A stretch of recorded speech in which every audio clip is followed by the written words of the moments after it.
The president and first lady are visiting a clinic in Washington, D.C. today that's offering COVID-19 vaccinations for the first time to children under the age of 5. That's right. Their trip is spotlighting the rollout of newly authorized doses for the youngest group of Americans. Over the weekend, a CDC advisory panel unanimously recommended the Moderna and Pfizer vaccines for children as young as 6 months old.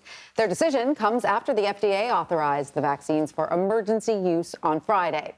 Roughly 18 million children in the U.S. are now eligible to be vaccinated against COVID-19. Joining us now for more on this is Dr. Dyan Hes.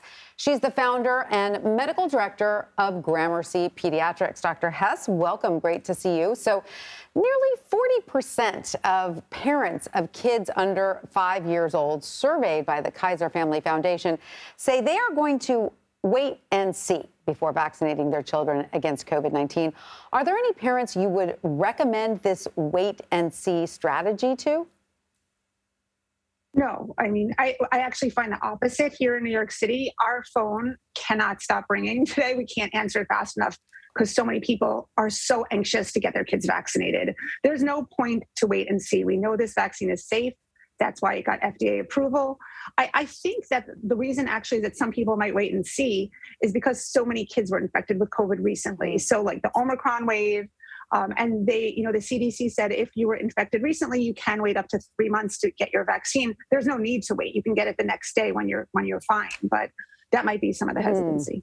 I want to follow up on that, Dr. Hes, because I know a lot of parents, as you say, are concerned about side effects, particularly if their kids have recently gotten COVID. And with this Omicron wave, so many parents actually found that those vaccines just seem to come too late for their kids. What side effects, if any, can we expect for this under 5 group? It's going to be similar to the adults. So fever is the most common side effect, headache, body ache. In the studies between Pfizer and Moderna, it seems that Moderna does have a higher rate of fever, but you have to remember that the Moderna vaccine is only 2 vaccines right now. So they give a higher dose, the actually higher dose of the vaccine. So it does cause more fever, but it's not a reason not to get the vaccine. We see fevers with all of the vaccines. So doctor, with that in mind, though, is there one vaccine you would recommend over the other if parents do have a choice? No, I think you take the vaccine that's available to you. Right.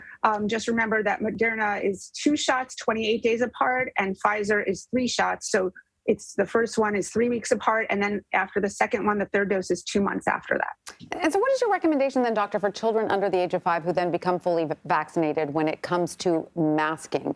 Should they still wear masks in public? We know that a lot of schools are now getting rid of the masking mandate. So what are your thoughts on that? I never believed that children under age 5 should wear a mask, personally. That's the WHO regulations. That's what most countries around the world, except the US, did. I do not believe masks were effective in children under 5 in stopping the spread of the disease. I believe that I have patients with significant delay because up until about a week ago, we had masking of children, under age 5 in New York City, and especially like the toddlers who have so many delays. So I don't think it's going to affect anything. I don't think children under 5 should be masked. And I think that people who are anti-vax do not realize that we have the privilege of taking off our masks now because so many of us are vaccinated. Okay. Dr. Dyan Hes, thank you. Thank you.